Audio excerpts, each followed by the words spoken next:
Hi friends. So இன்றைக்கி நம்ம 2018 release ஆன ஒரு டிஃப்ரெண்ட்டான கான்செப்டில் இருக்கக்கூடிய ஒரு ட்ராமாவை தான் பார்க்க போகிறோம். அது என்னென்னு பார்த்தீங்கன்னா, நம்ம இறந்து போனதுக்கப்புறம் கண்டிப்பாக நரகத்துக்கோ இல்லை சொர்க்கத்துக்கோ தான் போவோம். ஆனால் இந்த கதையில் இருக்கக்கூடிய ஹீரோ இறந்ததுக்கப்புறம் வேற ஒருத்தரோட உடம்புல இருந்து கண் முழிக்கிறாரு. அதுக்கப்புறம் தான் தெரியுது அவன் வந்து ஒரு பயங்கரமான கெட்டவன். இருந்தாலும் நம்ம ஹீரோ அவனோட உடம்புக்குள்ளே போனதுக்கப்புறம் நல்லவன் மாதிரி வாழ ஆரம்பிக்கிறான். அதே சமயத்தில் நம்ம ஹீரோ அவனோட குடும்பத்தையும் பார்த்துக்கிறான், இந்த கெட்டவனோட குடும்பத்தையும் பார்த்துக்கிட்டு 2 மனைவிங்ககிட்டையும் மாட்டி தவிச்சிட்டு இருக்கான். ஸோ அந்த நேரத்தில் தான் சில மர்மமான விஷயங்கள்லாம் தெரிய வருது. நம்ம ஹீரோ ஒன்றும் நார்மலா சாக கிடையாது. அவனை யாரோ ஒருத்தங்க கொலை பண்ணிருக்காங்க ஏதோ ஒரு பர்டிகுலரான ரீசனுக்கு. ஸோ அது யாரு அப்படின்னு சொல்லி கண்டுபிடிக்கணும். அது மட்டும் இல்லாம இவன் எதுக்காக இன்னொருத்தனோட உடம்புக்குள்ள போனா அப்படின்னு சொல்லிட்டு கதை முழுக்க ஒரு மாதிரி த்ரில்லாவும் அதே சமயம் காமெடியாவும் எடுத்துட்டு போயிருப்பாங்க. ஸோ கண்டிப்பா உங்களுக்கு இந்த ஸ்டோரி பிடிக்கும்னு நினைக்கிறேன். வீடியோக்குள்ள போறதுக்கு முன்னாடி மறக்காம ஒரு லைக் மட்டும் பண்ணிருங்க. அப்பதான் நிறைய பேருக்கு ரெக்கமெண்டேஷன் ஆகும். அதே மாதிரி இன்ஸ்டாவிலையும் ஃபாலோ பண்ணிக்கோங்க. நம்ம சேனலை இப்பதான் ஃபர்ஸ்ட் டைம் பாக்குறீங்கன்னா சப்ஸ்கிரைப் பண்ணிட்டு பாருங்க. ஸோ வாங்க இப்போ நம்ம இந்த ஸ்டோரிக்குள்ள போயிடலாம். ஸ்டார்டிங் சீன்ல பாத்தீங்கன்னா ஒரு நியூஸ் சேனல்ஸ்ல ஒருத்தனை வந்து இன்டர்வியூ எடுத்துட்டு இருக்காங்க. சோ அவனோட பேர் என்ன அப்படின்னு சொல்லி பாத்தீங்கன்னா சாங். ஆக்சுவலா இவனுக்கு இருக்கிற அதே நேம் தான் நம்ம ஹீரோவுக்கும் இருக்கும். ஏன்னா அதை வச்சுதான் இந்த கதையும் பாத்தீங்கன்னா ஒரு மாதிரி எடுத்துட்டு போயிருப்பாங்க. சோ அதனால இவனை வந்துட்டு நம்ம சாங் வில்லன் அப்படின்னு சொல்லி கூப்பிடலாம். சோ இவன் பாத்தீங்கன்னா கொரியாவில் இருக்கக்கூடிய ஒன் ஆஃப் த பெஸ்ட் பேங்க்ல வந்துட்டு மேனேஜரா வேலை பார்க்கறான். சோ இப்போ இவங்கிட்ட எதை பத்தி கேட்டு இன்டர்வியூ எடுத்துட்டு இருக்காங்கன்னா, இந்த நாட்டோட பொருளாதாரம்லாம் எப்படி இருக்கு, மற்ற பேங்க்லாம் எப்படி ஃபங்க்ஷன் ஆகுது அப்படின்ற மாதிரி சில விஷயங்களை கேட்டுட்டு இருக்காங்க. அதுக்கெல்லாம் இவன் என்ன சொல்லணும் அப்படின்றத கூட ஆல்ரெடி அங்க ஒரு இடத்துல ப்ரொஜெக்ட் பண்ணி காட்டிட்டு இருக்காங்க. பட் இவன் பாத்தீங்கன்னா அது எதையுமே பார்க்காம இவனுக்கு தோண விஷயங்களை மட்டும் சொல்லிட்டு இருக்கான். சோ இதனால இந்த இடமே ஒரு மாதிரி பரபரப்பாயிருது. இவனடா அதுல வரத சொல்லாம இவன் பாட்டுக்கு ஏதோ ஒன்று சொல்லிட்டு இருக்கான், பெரிய பிரச்சனையாக்கி விட்டுருவான் போலயே அப்படின்ற மாதிரி. சோ இப்ப கட் பண்ண அடுத்த சீன்ல பாத்தீங்கன்னா நம்ம டிராமாவோட ஹீரோவை காட்டுறாங்க. அவர் வந்து சமைச்சிக்கிட்டு இருக்காரு. சோ நான் ஆல்ரெடி சொன்ன மாதிரி இவரோட பேரும் பாத்தீங்கன்னா சாங் தான். அதனால நம்ம இவரை வந்துட்டு ஹீரோ அப்படின்னு சொல்லியே கூப்பிடலாம். சோ இவர் வந்து ரொம்பவே நல்லா சமைக்கிற ஒரு செஃப். கிட்டத்தட்ட 10 வருஷத்துக்கு மேல இவரும் இவரோட ஒய்ஃபும் பாத்தீங்கன்னா கஷ்டப்பட்டு இந்த ரெஸ்டாரண்ட்ல வேலை பார்த்து இப்போ இந்த ரெஸ்டாரண்டே கிட்டத்தட்ட வாங்க போறாங்க. அதனால அவங்களுக்குள்ள ரொம்ப சந்தோஷமா இருக்குது. ஸோ இப்படி இவங்க எப்பயும் போல அவங்களோட ஒர்க்கை பார்த்துட்டு இருக்கும்போது டிவியில் பார்த்தீங்கன்னா இப்போ அந்த சாங் வில்ல நம்ம பார்த்துருப்போம்ல, அவன் கூட இன்டர்வியூ பேசிட்டு இருந்திருப்பான். அவனோட இன்ஃபர்மேஷன்லாம் ஒரு இடத்துல வந்துட்டு இருக்கும். இதை நம்ம ஹீரோவோட ஒய்ஃப் பார்க்கும்போது ரொம்பவே ஷாக் ஆயிடுறாங்க. ஏன்னா அதில் அந்த சாங் வில்லனை பற்றி போட்டிருக்கக்கூடிய இன்ஃபர்மேஷன் எல்லாமே அவங்க ஹஸ்பண்டோடது மாதிரியே இருக்குது. அந்த நேம், டேட் ஆஃப் பர்த் இதெல்லாம் பார்த்துட்டு ரொம்ப ஷாக் ஆயிட்டாங்க. என்ன டேட் ஆஃப் பர்த் நேம்லாம் பார்க்கும்போது என் ஹஸ்பண்டோடது மாதிரியே இருக்குது அப்படின்ற மாதிரி பார்த்துட்டு இருக்கும்போது இப்போ அடுத்த சீனில் பார்த்தீங்கன்னா அந்த சாங் வில்லனை காட்டுறாங்க. இவன் வந்து இந்த பேங்க்ல வேலை செய்யக்கூடிய சில பெரிய பெரிய ஆட்கள்லாம் போய் மீட் பண்றான். அவங்க எல்லாருமே குடிச்சிக்கிட்டு இவனை பத்தி பெருமையா பேசிட்டு இருக்காங்க. அது மட்டும் இல்லாம இவனை யூஸ் பண்ணிக்கிற மாதிரியும் சில விஷயங்களை சொல்லுவாங்க. ஆனா அதுக்கெல்லாம் இவன் கட்டுப்பட்டு போற மாதிரி தெரியல. இவனோட முடிவுல இவன் ஸ்ட்ராங்கா இருக்கான். அதுக்கப்புறம் இவன் வேலை பார்க்கறான்ல ஒரு பேங்க்ல, அந்த பேங்க்ல இருக்கக்கூடிய ஹெட் பாத்தீங்கன்னா இவன் கூட சேர்ந்து டிராவல் பண்ணி போயிட்டு இருப்பாரு. அப்போ ஒரு இடத்துல அவர் என்ன சொல்றாருன்னா, நான் எப்படியும் இன்னும் கொஞ்ச நாள்ல ரிட்டையர் ஆயிருவேன், ஆனா அதுக்குள்ள பெருசா ஏதாவது பண்ணிட்டு போகணும்னு தோணுது, கொஞ்சம் அதிகமா நீ எனக்கு பணம் கடன் கொடுக்குறியா, ஒரு 300 கோடி. என்னால இப்போ அந்த பணம் எல்லாத்தையுமே எடுத்துக்க முடியாது, ஆனா நீ இப்போ அந்த பிரான்ச்சோட மேனேஜரா இருக்க, ஸோ உன்னால முடிஞ்சா எனக்கு அந்த பணத்தை எடுத்து தர முடியும் அப்படின்ற மாதிரி சொல்லும்போது நம்ம சாங் வில்லனும் என்ன சொல்றதுன்னே தெரியாம அப்படியே ஒரு மாதிரி பார்த்துட்டு இருக்கான். அதுக்கப்புறமேட்டு பார்த்தீங்கன்னா இவன் வீட்டுக்கு போயிட்டு புக்ஸ் படிச்சுட்டு இருப்பான். அந்த நேரத்தில் இவனோட ஒய்ஃபும் வருவா. ஸோ வெளி உலகத்துக்கு தான் இவங்க 2 பேருமே ஒரு மாதிரி ஹஸ்பண்ட் அண்ட் ஒய்ஃபா இருப்பாங்க. மற்றபடி வீட்டுக்குள்ள எலியும் பூனையுமா தான் இருப்பாங்க. அப்புறம் இவங்களுக்கு ஒரு பையன் ஒரு பொண்ணு இருக்காங்க. ஸோ நம்ம சாங் வில்லன் பார்த்தீங்கன்னா ஒரு பெரிய பணக்காரன் தான். அவனோட அம்மாவும் சரி இவனும் சரி. இவன் வந்துட்டு ஒரு பெரிய காலேஜில் டிகிரி முடிச்சுட்டு வந்திருக்கான். அதனால தான் இப்போ வந்து நல்ல வேலையிலையும் இருக்கான். ஸோ இவனோட ஒய்ஃப் பார்த்தீங்கன்னா சொந்தமாக பணம் சம்பாதிக்கணும் அப்படின்னு சொல்லிட்டு ஏதோ ஒரு சூப்பர் மார்க்கெட்டில் வந்து வேலை பார்த்துட்டு இருக்காங்க சேல்ஸ் கேலா. ஆனால் அது வந்து இவனுக்கு சுத்தமாக பிடிக்கவே பிடிக்காது. அதனால திட்டிட்டு இருக்கான். உனக்கு வேற வேலையே கிடைக்கலையா, வீட்டில் சும்மா இருந்தா கேட்க மாட்டா, அதான் நான் சம்பாதிச்சு வந்து கொடுக்குறேன்ல அப்படின்னு சொல்லும்போது, உன்னோட அழுக்கு பணம்லாம் எனக்கு வேணாம், அதை நீயே வச்சுக்கோ, நான் சொந்தமாக சம்பாதிச்சுக்கிறேன் அப்படின்ற மாதிரி சொல்லிட்டு அவங்க இருந்து போகும்போது இவனுக்கு ரொம்பவே கோவமாயிருது. ஆக்சுவலாக இவனோட ஒய்ஃப் எப்போ இவனுக்கு டிவோர்ஸ் கொடுத்துட்டு போகலான்னு சொல்லி தான் யோசிச்சுட்டு இருக்கா. இப்போ இன்னொரு பக்கம் பார்த்தீங்கன்னா நம்ம ஜாங் ஹீரோ இருக்கான்ல, அவன் வந்துட்டு கடையெல்லாம் போட்டுட்டு அவனோட ஒய்ஃப் கூட பேசிட்டு போயிட்டு இருக்கான். இவங்களுக்கு வந்து ரொம்ப சந்தோஷம். ஏன்னா 10 வருஷத்துக்கு அப்புறம் இன்னும் கொஞ்ச நாள்ல இவங்க இந்த ஹோட்டலை வாங்க போறாங்க. அதனால தான் ஒரு மாதிரி சந்தோஷத்துல இருக்காங்க. அதுவும் இல்லாம இவங்க ஒரு ஹாப்பியான கப்பிள்ஸ் தான். எப்பயுமே ஒரு மாதிரி சிரிச்சுக்கிட்டே தான் இருப்பாங்க, நல்லா ஜாலியா பேசிட்டு. இப்ப கட் பண்ண அடுத்த நாள் காலையில பாத்தீங்கன்னா ஏதோ சண்டை நடக்கிற மாதிரி தெரியுது. நம்ம ஹீரோவும் போயிட்டு ஆமா என்ன இங்க சண்டை அப்படின்னு சொல்லி கேட்கும்போது இவரோட ஒய்ஃபும் சொல்றாங்க, நம்ம பொண்ணு சிகரெட் குடிக்கிறான்னு நினைக்கிறேன், அவளோட பேக்ல இருந்து நான் லைட்டர் எடுத்திருக்கேன் அப்படின்ற மாதிரி சொல்லும்போது அந்த பொண்ணு சொல்றா, மா அது என்னோடது இல்லமா என் ஃப்ரெண்டோடது, அவ தான் டீச்சர் கிட்ட மாட்டிக்க கூடாதுன்னு சொல்லிட்டு அதை என்னோட பேக்ல போட்டுட்டா அப்படின்ற மாதிரி சொல்லும்போது, சரி ஓகேமா நான் உன்னை நம்புறேன், நீ உடனே ரெடி ஆக, நான் உன்னை போயிட்டு விட்டுட்டு வந்துடுறேன் ஸ்கூல்ல அப்படின்ற மாதிரி சொல்லிட்டு அவரும் சொல்றாரு. ஏங்க என்னங்க நான் பாட்டுக்கு விசாரிச்சுட்டு இருக்கேன், நீங்க பாட்டுக்கு அனுப்பி விட்டுருங்க, அவ என்ன குற்றவாளி அப்படின்னு விசாரிக்கிறதுக்கு, குழந்தைங்க என்ன சொன்னாலும் அவங்க கிட்ட ஆர்கியூ பண்ணக்கூடாது, அதை ஏத்துக்கிட்டு போகணும் சரியா அப்படின்ற மாதிரி சொல்லிட்டு அவரும் பாத்தீங்கன்னா ரொம்ப சாதுவா பேசுறாரு. ஸோ ஆக்சுவலா இவங்க 2 பேருக்கும் ஒரு பொண்ணு தான் இருக்கா. அவ இப்போ ஸ்கூல் போயிட்டு இருக்கா. அது மட்டும் இல்லாம இப்போ பிரச்சனையை சால்வ் பண்றேன்னு சொல்லிட்டு நம்ம ஹீரோ வேற ஜட்டியோட வந்திருப்பானா. இதை பார்த்துட்டு அவனோட ஒய்ஃபும் எங்க என்ன இப்படி வந்திருக்கீங்க, போங்க ட்ரெஸ்ஸை மாத்திட்டு வாங்க அப்படின்ற மாதிரி சொல்லி அனுப்புறாங்க. ஸோ நம்ம ஹீரோவோட ஒய்ஃப் பேர் என்ன அப்படின்னு சொல்லி பார்த்தீங்கன்னா ஜியான். இந்த சேம் டைமில் இன்னொரு பக்கம் பார்த்தீங்கன்னா நம்ம ஜாங் வில்லன் இருக்கான்ல, அவன் அப்படியே பயங்கரமாக ட்ரெஸ்லாம் பண்ணிட்டு அவனோட வேலைக்கு கிளம்பிட்டு இருக்கான். இன்னொரு பக்கம் பார்த்தீங்கன்னா அந்த வில்லனோட ஒய்ஃப் இருக்கால, அவளை காட்டுறாங்க. இவன் வந்துட்டு சூப்பர் மார்க்கெட்டில் வேலை பார்த்துட்டு இருக்கும்போது ஒரு குழந்தைய வந்து காணோம் அப்படின்ற மாதிரி சொல்கிறாங்க. அதனால இவளும் பார்த்தீங்கன்னா அந்த குழந்தையோட அங்க அடையாளங்கள்லாம் தெரிஞ்சுக்கிட்டு உடனே அந்த குழந்தைய தேட ஆரம்பிச்சுட்டு இருக்கிறா. கடைசியாக அந்த குழந்தைய கண்டுபிடிச்சு அவள் அப்படியே கூட்டு போகலாம் அப்படின்னு சொல்லி பார்க்கும்போது அந்த குழந்தைய இன்னொருத்தன் கண்டுபிடிச்சிடறான். வாப்பா உன்னை தான் தேடிட்டு இருக்காங்க, நான் உன்னை கூட்டு போய் விடுறேன் உன்னோட அம்மா கிட்ட அப்படின்னு சொல்லிட்டு அவர் கூட்டு வந்துட்டு இருக்காரு. இதை பார்க்கும்போது அவங்களுக்கு ரொம்ப சந்தோஷமா இருக்குது. ஸோ நம்ம வில்லனோட ஒய்ஃப் பேர் என்ன அப்படின்னு சொல்லி பார்த்தீங்கன்னா ஜின்னு. இப்போ அடுத்த சீனில் பார்த்தீங்கன்னா நம்ம ஜாங் வில்ல அவன் பேங்க்ல வேலை செய்கிற எல்லா எம்ப்ளாயிஸுமே கூட்டிட்டு வந்துட்டு ஒரு ஹோட்டலில் சாப்பாடு வாங்கி கொடுக்குறான். அவங்களும் சாப்பிட ஆரம்பிக்கிறாங்க. ஆனால் அவன் பார்த்தீங்கன்னா சாப்பிட விடாம அவங்க கிட்ட ஏதாவது பேச்சு கொடுத்துட்டே இருக்கான். அவங்களும் சாப்பிட முடியாம அவனையே பார்த்துட்டு இருக்காங்க. அந்த நேரத்தில் அவனுக்கு ஒரு கால் வருது. அவன் அட்டன் பண்ணி பேசிட்டு செம்மையா திட்டிட்டு இருக்காரு. ஏன்டா நீலாம் சோற தின்றியா இல்லை வேற ஏதாவது தின்றியாடா, அதை தொண்டையில போய் அடிச்சிக்கிச்சா அப்படின்ற மாதிரிலாம் பேசும்போது இவங்களுக்குலாம் சாப்பிட்டது கூட வெளியே வந்துருச்சு. ஏன்னா அந்த அளவுக்கு கேவலமா பேசிட்டு இருப்பான். அதுக்கப்புறமேட்டு பார்த்தீங்கன்னா உடனே சாப்பிடாம அவன் பாட்டுக்கு எந்திரிச்சு போகும்போது இவங்களும் வேற வழி இல்லாம உடனே அவன் கூடவே எந்திரிச்சு போயிடுவாங்க. கருமம், இதுக்கப்புறம் இவங்க கூட எல்லாம் சாப்பிடவே வரக்கூடாது அப்படின்னு சொல்லிட்டு எல்லாருமே புலம்பிட்டே போயிட்டு இருக்காங்க. இப்போ அடுத்த சீன்ல நம்ம ஹீரோவும் அவனோட ஒய்ஃபும் ரெஸ்டாரண்ட்ல வேலை பார்த்துட்டு இருக்கும்போது நம்ம ஜியான் சொல்றாங்க, இந்த மாதிரி நேத்து நான் டிவியில் ஒருத்தர் இன்டர்வியூ எடுத்துட்டு இருக்கிறத பார்த்தேன். அவரோட டேட் ஆஃப் பர்த், நேம் இது எல்லாமே உங்களை மாதிரியே இருந்துச்சு. ஆனால் அவர் உங்களை விட நல்லா ஸ்லிம்மா ரொம்ப அழகா இருந்தாரு அப்படின்ற மாதிரிலாம் சொல்லும்போது இவருக்கு கடுப்பாகுது. அவன் யாரு, அவன் எப்படி இருந்தா உனக்கு என்ன, இதுக்காக அவன் அழகா இருக்கான்லாம் சொல்ற அப்படின்ற மாதிரி புலம்பிட்டு இருக்காரு. இன்னொரு பக்கம் வில்லன் வேற பார்த்தீங்கன்னா பேங்க்ல அப்படியே ஒரு எம்ப்ளாயி போட்டு செம்மையா அடிச்சிட்டு இருக்கான். காலையே ஏத்திட்டு இருக்கான். அவனும் பார்த்தீங்கன்னா ஐயோ சார் வலிக்குது சார் போதும் அப்படின்ற மாதிரி கதறிட்டு இருக்கான். ஸோ இந்த வில்லன் எப்பயுமே இப்படிதான் ஒரு மாதிரி ரஃப் அண்ட் டஃபா இருப்பான். யாருக்குமே மரியாதை கொடுக்க மாட்டான். ஒரு சின்ன தப்பு பண்ணா கூட இப்படிதான் போட்டு பொழந்து எடுத்துட்டு இருப்பான். அதுக்கப்புறமேட்டு பார்த்தீங்கன்னா காலில் அடி வாங்கிட்டு அந்த எம்ப்ளாயி பாத்ரூம்குள்ள வந்து உட்காந்துக்கிட்டு அப்படியே பக்கத்தில் இருக்க இன்னொரு எம்ப்ளாயி கிட்ட கத்திக்கிட்டு இருப்பான். என்ன சார் அவன் அப்படி பயங்கரமா அடிச்சிட்டு இருக்கான், அவன்லாம் மனுஷனா, அவன் அடிச்சு என்னோட காலை ரத்தம் கட்டிக்கிச்சு சார், என்னால் இதுக்கப்புறம் நடக்க முடியுமான்னு கூட தெரியல அப்படின்னு சொல்லிட்டு ரொம்ப கோவத்தோட பேசும்போது சரி விட்ரா பாத்துக்கலாம் அப்படின்ற மாதிரி இவரும் ஆறுதலா பேசிட்டு இருப்பாரா. அந்த நேரம் பார்த்து அந்த வில்ல வேற பாத்ரூமுக்கு வருவான். உடனே பார்த்தீங்கன்னா அவனும் என்ன சார் விடுறது, அவன் கீழே வேலை பார்த்தா அவன் என்ன பண்ணாலும் இந்த மாதிரி நான் ஏத்துக்கணுமா அப்படின்ற மாதிரி சொல்லிட்டு அவன் இன்னும் பயங்கரமா சொல்லிட்டே இருக்கும்போது இவருக்கு என்ன பண்றதுனே தெரியல. ஐயோ நிறுத்துடா, அவன் இங்க தாண்டா இருக்கான் அப்படின்ற மாதிரி மனசுக்குள்ளேயே பேசிட்டு இருக்காரு. ஒரு கட்டத்துக்கு மேல சார் மேனேஜர் சார் நீங்க இங்க அப்படின்ற மாதிரி கத்திடுறாரு. ஏன்னா அப்பதான் உள்ள இருந்து கத்திக்கிட்டு இருக்கா, அவனுக்கு கேட்கும் அப்படின்னு சொல்லிட்டு இதை கேட்டுட்டு இந்த வில்லனும் ஏன்டா இங்க எதுக்குடா வருவாங்க அப்படின்ற மாதிரி கேட்கும்போது நீங்க வரலாம் சார், நீங்க வரலாம் அப்படின்ற மாதிரி சொல்லி இவன் பேசிட்டு இருப்பான். அதுக்கப்புறம் அவங்க இருந்து போயிடுறானா. அப்போ உள்ள கத்திக்கிட்டு இருந்த அந்த எம்ப்ளாயும் நல்ல வேலைடா சாமி எப்படியோ இவன் கத்தனா, இல்லைன்னா நான் இன்னும் பயங்கரமாலாம் பேசியிருப்பேன் இவனை பத்தி அப்படின்ற மாதிரி. இன்னொரு பக்கம் நம்ம ஹீரோவோட ஒய்ஃப் இருக்காங்கல்ல அந்த ஜியோனு, அவங்க பாத்தீங்கன்னா இன்னைக்கு நம்ம ஹீரோவோட பர்த்டேவுக்காக ஒரு டிஷர்ட் வாங்குறதுக்கு சூப்பர் மார்க்கெட்டுக்கு வந்திருக்காங்க. அப்போ அந்த சூப்பர் மார்க்கெட்ல அந்த டிஷர்ட்டை அவங்களுக்காக பேக் பண்ணி கொடுக்கறது யாரு அப்படின்னு சொல்லி பாத்தீங்கன்னா அது நம்ம வில்லனோட ஒய்ஃப் ஜின்னு இருக்காங்கல்ல அவங்க தான். ஸோ இவங்க ரெண்டு பேருக்கும் ஒருத்தர் தெரியாது. அப்படியே அவங்க வந்த வேலையை பார்த்துட்டு போறாங்க. ஸோ அதுக்கப்புறம் பாத்தீங்கன்னா ஒரு கேக் ஷாப்ல கேக் வாங்குறதுக்கு நம்ம ஜியோன் இருப்பாங்க. அப்போ பின்னாடியே நம்ம ஜின்னு இருப்பாங்க. ரெண்டு பேரும் ஒருத்தர் இந்த இடத்துல பார்த்துட்டு ஒரு மாதிரி ஷாக் ஆயிடுறாங்க. ஏன்னா இப்பதான் கொஞ்ச நேரத்துக்கு முன்னாடி அந்த சூப்பர் மார்க்கெட்ல பார்த்துருப்பாங்கல்ல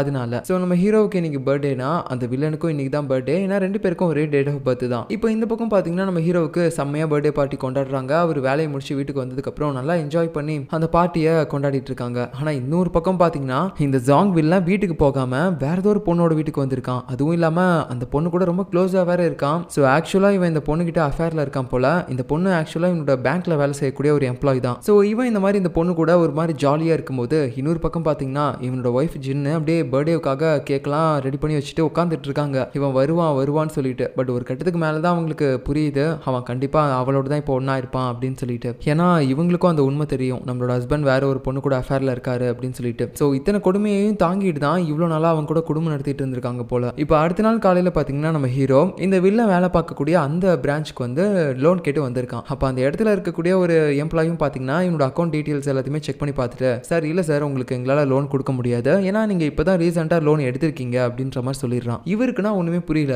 சார் இல்ல கொஞ்சம் நல்லா செக் பண்ணி பாருங்க, நான் இது வரைக்கும் எந்த லோனுமே எடுக்கல அப்படின்ற மாதிரி சொல்லும்போது சாரி சார் நீங்க லோன் எடுத்திருக்கீங்க, இதுல அப்படிதான் போட்டிருக்கு, நீங்க ஃபர்ஸ்ட் எடுத்த லோன் அடைங்க அப்பதான் உங்களுக்கு இன்னொரு லோன் கொடுக்க முடியும் அப்படின்ற மாதிரி சொல்றாங்க. இவருக்கு ஒண்ணுமே புரியல. உடனே பாத்தீங்கன்னா அந்த ரெஸ்டாரண்டோட ஓனர் இருக்கார்ல அவருக்கு போய் கால் பண்ணி கேட்கிறாரு, சார் நான் லாஸ்ட் இஎம்ஐ இன்னும் கொடுக்கல அப்படின்னு சொல்லிட்டு என்னோட பேர்ல ஏதாவது லோன் எடுத்துக்கிட்டீங்களா சார் அப்படின்னு கேட்கும்போது டேய் என்னடா உளர்ற, நான் எப்படி அந்த மாதிரிலாம் புதுசாக பண்ணியிருக்கேன், நீ காசு கொடுத்தீங்கன்னா அதை வாங்கிப்பேன் அவள் தான், அதுவும் இல்லாமல் நீ இன்னும் ஒரு இஎம்ஐ எனக்கு கொடுத்துட்டீங்கன்னா நான் அந்த ரெஸ்டாரண்ட்டை முழுசாக வாங்கிட்டே கொடுத்துருவேன், அப்படி இருக்கும்போது நான் ஏன்டா உன்னோட பேரில் அதுக்கு முன்னாடி லோன்லாம் எடுக்கணும் அப்படின்ற மாதிரி கேட்கும்போது சரி ஓகே சார் அப்படின்னு சொல்லிட்டு இவரும் பார்த்தீங்கன்னா மறுபடியும் வந்து சொல்லிட்டே இருக்காரு, நான் லோன் எடுக்கல நம்புங்க அப்படின்ற மாதிரி சொல்லிட்டே இருக்கும்போது நம்ம வில்ல அந்த பக்கமாக வந்து என்ன பிரச்சனை அப்படின்னு கேட்கும்போது சார் இவர் லோன் எடுத்திருக்காரு ஆனால் லோன் எடுக்கல, எனக்கு மறுபடியும் லோன் வேணும்னு கேட்குறாரு. கேட்குறாரு, எனக்கு ஒன்றும் புரியல அப்படின்ற மாதிரி அவன் சொல்லும்போது அந்த வில்லனும் பார்த்தீங்கன்னா இவரோட அக்கௌண்ட் டீட்டெயில்ஸ் எல்லாத்தையுமே செக் பண்ணி பார்த்துட்டு, சார் நீங்கள் லோன் எடுத்திருக்கீங்க, உங்களுக்கு மறுபடியும் லோன்லாம் கொடுக்க முடியாது, ஃபஸ்ட்டு எடுத்த லோனை போய் அடைங்க போங்க அப்படின்ற மாதிரி திட்டி விட்டுறான். நம்ம ஹீரோ பார்த்தீங்கன்னா ஒரு மாதிரி குழப்பத்தோடய அங்கேருந்து போகும்போது கத்திக்கிட்டே போயிட்டு இருக்கான், நான் உங்களை சும்மா விடவே மாட்டேன், நீங்கள் எல்லாரும் சேர்ந்து என்னை ஏமாற்ற பார்க்குறீங்க, நான் லோன் எடுக்கவே இல்லை அப்படின்ற மாதிரி கத்திட்டு இருப்பான். ஸோ அதுக்கப்புறம் நைட் ஆகுது, இந்த வில்லன் இருக்கான்ல அவன் பார்த்தீங்கன்னா கிளப்புக்கு வரான். அப்போ அந்த இடத்துல இன்னொருத்தனும் இருப்பான். இவன் வந்து இந்த வில்லனோட க்ளோஸ் ஃப்ரெண்டு. என் கூட பழகினா எத்தனை பேர் என்னோட முதுகில் குத்திருக்காங்க, ஆனால் நீ மட்டும்தான்டா இப்போ வரைக்கும் என் கூடவே இருக்கிற, அதனால தான் எனக்கு ஒன்று ரொம்ப பிடிச்சிருக்கு, நீ என்னோட பெஸ்ட் ஃப்ரெண்டுரா அப்படின்ற மாதிரி சொல்லிட்டு அவனை பற்றி பெருமையாலாம் பேசிட்டு இருப்பான். அதுக்கப்புறம் ஒரு மாதிரி போதெல்லாம் முத்தி போயிட்டு அப்படியே வீட்டுக்கு போய் விழறான். அவனோட ஒய்ஃபும் ஒரு மாதிரி பார்த்துட்டு இருக்கா, இவன் கூடலாம் இதுக்கப்புறம் நான் வாழவே கூடாது, எப்படியாவது சீக்கிரமாக நான் டிவோர்ஸ் வாங்கிட்டு போயிடணும் அப்படின்னு சொல்லிட்டு. அதுக்கப்புறம் அடுத்த நாள் காலையில் நம்ம ஹீரோ பார்த்தீங்கன்னா அவனோட ரெஸ்டாரண்ட்டில் வேலை பார்த்துட்டு இருக்கும்போது ஒரு கட்டத்தில் அந்த லோன் விஷயத்தை பற்றியே யோசிச்சுக்கிட்டு அடுப்பில் எல்லாத்தையுமே கருக விட்டுறான். அதுக்கப்புறமேட்டு அவனோட மைண்டு பார்த்தீங்கன்னா ஒரு மாதிரி அப்செட்டாகவே இருக்குது. சரி ஓகே, நம்ம எப்படியாவது நமக்கு சொந்தமான டாக்குமெண்ட்ஸை வச்சாவது லோன் ஃபஸ்ட்டு வாங்கணும், ஏன்னா அப்போ தான் இந்த ரெஸ்டாரண்ட்டோட EMI பே பண்ணிவிட்டு நம்ம அந்த கடையை வாங்க முடியும் அப்படின்ற மாதிரி சொல்லிட்டு இவர் பார்த்தீங்கன்னா அவர்கிட்ட இருக்க சில நிலம் டாக்குமெண்ட்ஸ் எல்லாத்தையுமே எடுத்துகிட்டு அப்படியே வண்டியில் போயிட்டு இருக்காரு. அப்படி போயிட்டு இருக்கும்போது இன்னொரு பக்கம் நம்ம வில்லன் இருக்கான்ல அவனும் பார்த்தீங்கன்னா காரில் ட்ராவல் பண்ணி வந்துட்டு இருப்பான். அந்த நேரத்தில் நம்ம ஹீரோவோட காரில் பார்த்தீங்கன்னா பிரேக் ஒர்க் ஆகவே இல்லை, அவனும் விடாமல் அழுத்திக்கிட்டே இருக்கான். ஆனால் கடைசியாக பார்த்தீங்கன்னா ஒரு இடத்துல போயிட்டு அப்படியே ஆக்சிடென்ட்டும் பண்ணிடுறான். பட் இருந்தாலும் அவனுக்கு ஒன்றும் பெரிய அடிலாம் படல.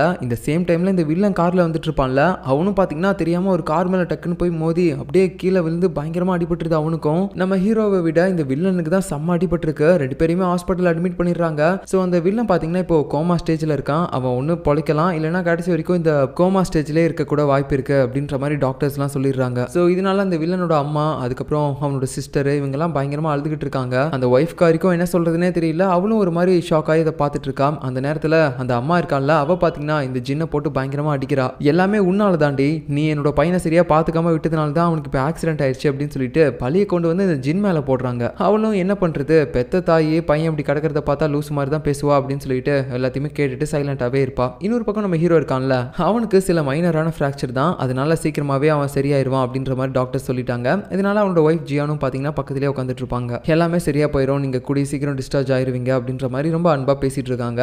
அப்புறம் ஒரு நாள் நைட்டு பார்த்தீங்கன்னா மரண உலகத்தில் வேலை பார்க்கக்கூடிய ஒரு கடவுள் பார்த்தீங்கன்னா கீழே வராரு. ஸோ அவரோட வேலை என்ன அப்படின்னு பார்த்தீங்கன்னா சாங் அப்படின்ற ஒருத்தனை வந்து சாகடிக்கணும், அதுக்காக தான் இப்போ வந்திருக்காரு. ஹாஸ்பிட்டலுக்கு வந்துட்டு அந்த சாங் யாரு அப்படின்னு சொல்லிட்டு வெளியில் இருக்கக்கூடிய நேம் போர்டு செக் பண்ணி பார்க்குறாரு. அப்போ அங்கே இருக்கக்கூடிய நம்ம ஹீரோ பார்த்தீங்கன்னா ஒன்று சாப்பிட்டுட்டு இருப்பான். ஆக்சுவலாக நம்ம ஹீரோவை சாவடிக்கிறதுக்காக தான் வந்திருக்காரு போல. அவன் சாப்பிட்டுட்டு இருக்கும்போது அவனை மூச்சு திணற வச்சு சாகடிச்சிடுறாரு. அவனோட ஒய்ஃப் அதுக்கப்புறம் வந்து பார்க்குறாங்க, எங்க உங்களுக்கு என்னங்க ஆச்சு, எங்க எதுவுமே பேச மாட்டீங்க அப்படின்ற மாதிரி ரொம்ப கதறிட்டு இருக்காங்க. ஸோ அவன் இறந்து போயிட்டான் அப்படின்னு சொல்லி தெரிஞ்சதுக்கப்புறம் அவங்களுக்கு உயிரே இல்லை. ஸோ அதுக்கப்புறம் என்ன, அவனுக்கு ஆக வேண்டிய வேலையை பார்க்கணும், அவன் இறந்து போயிட்டான்ல. ஸோ அதனால அவனுக்கு ஆக வேண்டிய வேலை எல்லாத்தையுமே பார்க்குறாங்க. அவனோட டெட் பாடியை கொண்டு போய் கடைசி மரியாதை எல்லாமே பண்ணி அவனோட டெட் பாடியை எரிச்சிடறாங்க. அதுக்கப்புறம் இந்த மரண உலகத்தில் வேலை பார்க்கக்கூடிய அந்த கடவுளுக்கு ஒரு மெசேஜ் வருது. அது என்ன அப்படின்னு பார்த்தீங்கன்னா, ஜாங் அப்படின்ற பேரில் இருக்கக்கூடிய இன்னொருத்தனோட உயிரை நீ எடுத்துட்ட, ஆனால் அவன் இப்போ சாகக்கூடாது, நீ இப்போ தப்பு பண்ணியிருக்க, அதனால உடனடியாக அதை சரி பண்ணு அப்படின்ற மாதிரி சொல்லி ஒரு மெசேஜ் வந்திருக்கு அவனுக்கு மேல இடத்துல இருந்து. இதை பார்த்ததுக்கு அப்புறம் தான் அவனுக்கு புரியுது, ஐயோ நான் வேற ஒருத்தனோட உயிரை எடுத்துட்டேன் போலயே அப்படின்ற மாதிரி முழிச்சிட்டு இருக்கும்போது இறந்ததுக்கு அப்புறம் ஆவியா இருக்கக்கூடிய நம்ம ஹீரோ பார்த்தீங்கன்னா அப்படியே ஓடி வரான் அவனோட ஃபேமிலியை பார்க்கறதுக்காக. ஆனால் அவங்க எல்லாருமே அவனோட டெட் பாடியை எரிச்சிட்டாங்கல்ல. ஸோ அதனால அதை பார்த்துட்டு அவன் ரொம்பவே அழுதுகிட்டு இருக்கான். அந்த மரணத்தோட கடவுளும் சைட்ல இருந்து பார்த்துட்டு இருக்காங்க. ஐயோ நான் இப்போ என்ன பண்ணுவேன், அவனோட டெட் பாடியை எரிக்கலைனா கூட நான் எப்படியாவது அவனோட உடம்புல அவனோட ஆத்மாவை செலுத்திருப்பேன், ஆனால் இப்போ அவனோட உடம்பை எரிச்சிட்டாங்களே நான் என்ன பண்ணுவேன் அப்படின்ற மாதிரி யோசிச்சுட்டு இருக்காரு. இந்த சேம் டைம்ல பார்த்தீங்கன்னா அவர் உண்மையா அந்த சாங் அப்படின்ற ஒருத்தனோட உயிர் தானே எடுக்க வந்திருப்பாரு, அவனோட உயிரையும் இப்போ எடுத்துட்டாரு, அவனும் இறந்துட்டான். ஸோ அவனுக்கு செலுத்த வேண்டிய அந்த கடைசி மரியாதை எல்லாத்தையுமே பண்ணிட்டு இருப்பாங்க. அப்போன்னு பார்த்து திடீர்னு அவன் உயிர் பொழைச்சிட்டான். இறுதி சடங்கு பண்ணிட்டு இருக்கும்போது அதுக்கு நடுவுலயே எந்திரிச்சிட்டான். அவனோட ஃபேமிலி ஆட்கள்லாம் பார்த்துட்டு என்னடா நடக்குது இங்க அப்படின்ற மாதிரி ஷாக் ஆகி பார்த்துட்டு இருக்காங்க. செத்தவனால எப்படிடா உயிரோட வர முடியும் அப்படின்னு சொல்லிட்டு. அதுக்கப்புறம் இதை பத்தி தான் நியூஸ் சேனல்ஸ்ல அப்புறம் டாக்டர்ஸ் எல்லாருமே ஒரு மாதிரி பரபரப்பா பேசிட்டு இருக்காங்க. இந்த மாதிரி நடக்க ஒரு வாய்ப்பே கிடையாது, அவர் சத்தியமா இறந்துட்டாரு, அவரோட பல்ஸ் எல்லாம் சுத்தமா ஜீரோல இருந்துச்சு, ஆனா எப்படி உயிரோட வந்தாருன்னே தெரியல, இது ஒரு மிராக்கல் தான் அப்படின்ற மாதிரி பேசிட்டு இருக்காங்க. அப்போ இதை பத்தி நியூஸ்லயும் பிளே ஆயிட்டு இருக்குமா. அப்போ நம்ம ஹீரோவோட ஒய்ஃப் அந்த ஜியோன் இருக்காங்கல்ல, அவங்க வந்துட்டு ஒரு மாதிரி பார்த்துட்டு இருக்காங்க. என்னோட ஹஸ்பண்டுக்கும் இந்த மாதிரி ஒரு மிராக்கல் நடந்திருக்க கூடாது அப்படின்னு சொல்லிட்டு அவரோட போட்டோவை பார்த்துட்டு செம்மையா அழுகுறாங்க. இந்த நேரத்தில் பார்த்தீங்கன்னா ஹாஸ்பிட்டலில் இருக்கக்கூடிய அந்த வில்லன் அப்படியே கண் முழிக்கிறான். கண் முழிச்சு பார்த்துட்டு ஒரு மாதிரி ஒண்ணுமே புரியாம குழப்பத்தோட உட்காந்துட்டு இருப்பானா. அப்போன்னு பார்த்தா அவனோட அம்மா வேற, ஐயோ என் பையன் கண் முழிச்சிட்டான், நல்ல வேலை, கடவுளுக்கு நன்றி அப்படின்ற மாதிரி சொல்லிட்டு ரொம்ப சந்தோஷமா பேசிட்டு இருக்காங்க. அப்போ இவன் சைட்ல அப்படியே கண்ணாடியில பாப்பா அவனோட ஃபேஸை பார்த்துட்டு ரொம்ப ஷாக் ஆயிடுறான். ஏன்னா ஆக்சுவலா இப்போ இந்த வில்லனோட உடம்புல இருக்கிறது நம்ம ஹீரோ, அவன் தான் இப்போ அந்த உடம்புக்குள்ள வந்திருக்கான். எதுக்காகனா அந்த மரணத்தோட கடவுள் இருக்காங்கல்ல, அவங்க இவனை தவறுதலா கொன்னதுனால இந்த வில்லனை கொன்னுட்டு அவனோட உடம்புக்குள்ள நம்ம ஹீரோவோட ஆன்மாவை செலுத்திருக்காங்க. அதனால தான் இப்போ இவனோட உடம்புல இருந்து நம்ம ஹீரோ கண் முழிச்சிருக்கான். அவனோட உடம்புலயே அவன் அனுப்பியிருக்கலாம் தான். பட் இருந்தாலும் அதுக்குள்ள தான் அவனோட உடம்ப எரிச்சிட்டாங்கல்ல, அதனால தான் இப்போ இவனோட உடம்புல அனுப்பியிருக்காங்க. ஸோ ஒண்ணுமே புரியாம ஒரு மாதிரி பதற்றத்தில் இருக்கான். அம்மா நான் உங்களோட பையன் கிடையாது, அதுவும் இல்லாம நான் இப்போ வேற எங்கேயோ இருக்கேன், நான் இறந்துட்டேன், ஆனா எப்படி மறுபடியும் உயிரோட வந்தனே தெரியல, அதுதான்ப்பா எங்களுக்கும் தெரியல, ஆனா நான் உன்னோட அம்மா இல்லைன்னு மட்டும் சொல்லாதப்பா அப்படின்ற மாதிரிலாம் சொல்லும்போது சரி சரி ஓகே ஓகே நான் உங்ககிட்ட அப்புறம் பேசுறேன், ஃபர்ஸ்ட் எனக்கு ஒரு ஃபோன் கொடுக்குறீங்களா, நான் ஒருத்தங்களுக்கு கால் பண்ணி பேசணும் அப்படின்னு சொல்லும்போது பேசுப்பா அப்படின்னு சொல்லிட்டு ஃபோனை கொடுத்துட்டு இவங்க எல்லாருமே தனியாக வெளியே வந்துடுறாங்க. ஸோ அதுக்கப்புறம் பார்த்தீங்கன்னா நம்ம ஹீரோ உடனே அவனோட ஒய்ஃப் ஜியான் இருக்காங்கல்ல, அவங்களுக்கு தான் கால் பண்ணி செல்லம் நான் இன்னும் சாகல செல்லம், உயிரோட தான் இருக்கேன் அப்படின்ற மாதிரி சொல்லும்போது யோ யார் யா நீ அப்படின்ற மாதிரி கேட்பாங்க. என்ன செல்லம் இப்படி சொல்ற, நான் தான் உன்னோட ஹஸ்பண்ட் ஜாங், நான் இன்னும் உயிரோட தான் இருக்கேன் அப்படின்னு சொல்லும்போது டேய் எவன் பேசுறீங்கன்னு தெரியல, ஆனா பேசுறது யாரா இருந்தாலும் செருப்பை கழட்டி அடிச்சிருந்தா நாயே, உங்களுக்குலாம் மனசாட்சியே இல்லையாடா, நானே என்னோட ஹஸ்பண்ட் இறந்து போன அதிர்ச்சியிலேருந்து இன்னும் மேலல, அதுக்குள்ள இப்படிலாம் காமெடி பண்றீங்க அவரோட பேர்ல இருந்துகிட்டு அப்படின்ற மாதிரிலாம் சொல்லிட்டு இருக்கும்போது இல்ல செல்லம் அப்படின்ற மாதிரி பேசிட்டே இருப்பாரு. அப்போன்னு பார்த்து ஃபோனும் கட் பண்ணிடுறாங்க. ஐயோ நான் இப்போ என்ன பண்ணுவேன், என்னோட ஒய்ஃபே என்ன நம்பலையே அப்படின்ற மாதிரி ஒரு சோகமா உட்காந்துட்டு இருக்கும்போது அடுத்து நம்ம வில்லனோட ஒய்ஃப் இருக்கால அந்த ஜின்னு,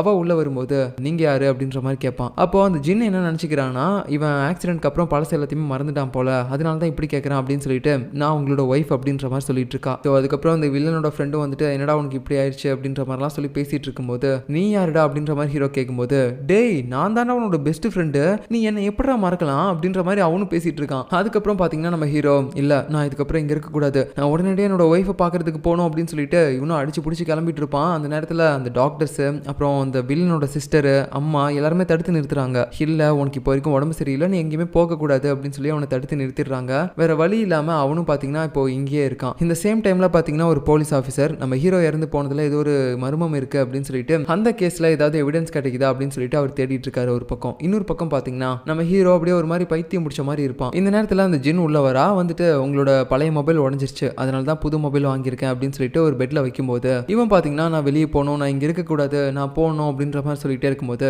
உங்களுக்கு ஃபுல்லா கியூர் ஆயிடுச்சுன்னா அனுப்பிடுவாங்க, அது வரைக்கும் நீங்க இங்க தான் இருக்கணும் அப்படின்னு சொல்லும்போது இவனும் பாத்தீங்கன்னா எதோ குரங்கு வித்தையெல்லாம் காட்டிட்டு இருக்கான். பாருங்க பாருங்க நான் நல்லா தான் இருக்கேன், என்னால் நல்லா ஓட முடியுது, நல்லா எக்ஸசைஸ் எல்லாம் பண்ண முடியுது, நான் நல்லா தான் இருக்கேன், தயவு செஞ்சு என்ன அனுப்புங்க அப்படின்ற மாதிரி சொல்லிட்டு இருக்கான். இந்த சேம் டைம்ல பாத்தீங்கன்னா இன்னொரு பக்கம் நம்ம ஹீரோவோட வீட்டில் அவனோட ஒய்ஃப் ரொம்பவே தனிமையா இருக்காங்க. அதுவும் இல்லாம நம்ம ஹீரோவுக்கு ஒரு அப்பா இருப்பாங்க, அவரு பாத்தீங்கன்னா அப்படியே ஒரு மாதிரி வீட்டிலே இல்லாம இப்ப பாரு வெளியவே போய் உட்காந்துட்டு இருக்காரு. ஏன்னா வீட்டில் இருக்கும் போதெல்லாம் அவருக்கு நம்ம ஹீரோவோட ஞாபகமே வருது போல, அதனால தான் இந்த மாதிரி வெளியே வந்து உட்காந்துட்டு இருக்காரு. அடுத்த நாள் பாத்தீங்கன்னா ஹாஸ்பிட்டல்ல நம்ம ஹீரோவை பாக்குறதுக்காக அந்த வில்லனோட ஃப்ரெண்ட் வருவான். ஸோ இதுக்கப்புறம் இவன் வில்லன் கிடையாது, நம்ம ஹீரோ தான், அதனால நம்ம அவனை அப்படியே கூப்பிடலாம். ஸோ அந்த நேரத்தில் பாத்தீங்கன்னா அந்த ஃப்ரெண்டுக்காரன் அப்படியே ஒரு மாதிரி பாவமா பேசிட்டு இருப்பான். ஐயோ உனக்காடா இந்த மாதிரி நிலைமையெல்லாம் ஆகணும், நான் உன்னை இந்த மாதிரி பார்த்ததே இல்லையாடா அப்படின்ற மாதிரிலாம் சொல்லிட்டு இருக்கும்போது நம்ம ஹீரோவுக்கு ஒரு ஐடியா வருது. ஓ இவனோட பெஸ்ட் ஃப்ரெண்டா, அப்படின்னா இவனை வச்சு நம்ம சில வேலைகளை பார்த்துடலாம் அப்படின்னு சொல்லிட்டு டேய் நீ என்னோட பெஸ்ட் ஃப்ரெண்டு தானே, ஆமாடா இதுல என்ன உனக்கு பெரிய சந்தேகம், அப்படின்னா நான் இங்கிருந்து வெளியே போகணும், அதுக்கு ஹெல்ப் பண்ணு அப்படின்னு சொல்லும்போது அவ்வளவுதானே நான் ஹெல்ப் பண்றேன் அப்படின்னு சொல்லிட்டு வெளியில இருக்கக்கூடிய ஒரு ஒர்க்கரை அப்படியே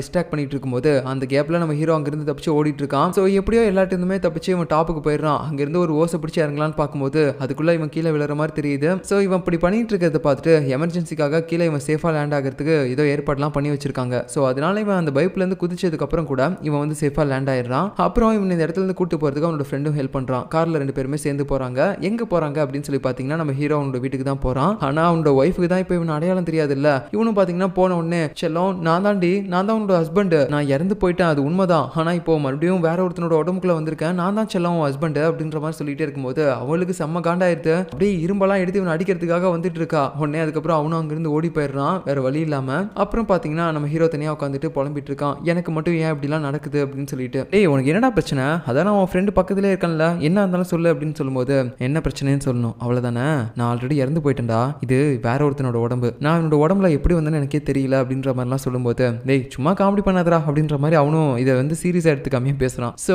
இதோட இந்த எபிசோட் முடியுது. எப்படி இருந்துச்சு அப்படின்னு சொல்லி மறக்காம கமெண்ட்ல சொல்லுங்க. மறுபடியும் நான் அவங்கள அடுத்த எபிசோட்ல பாக்குறேன். தேங்க்யூ.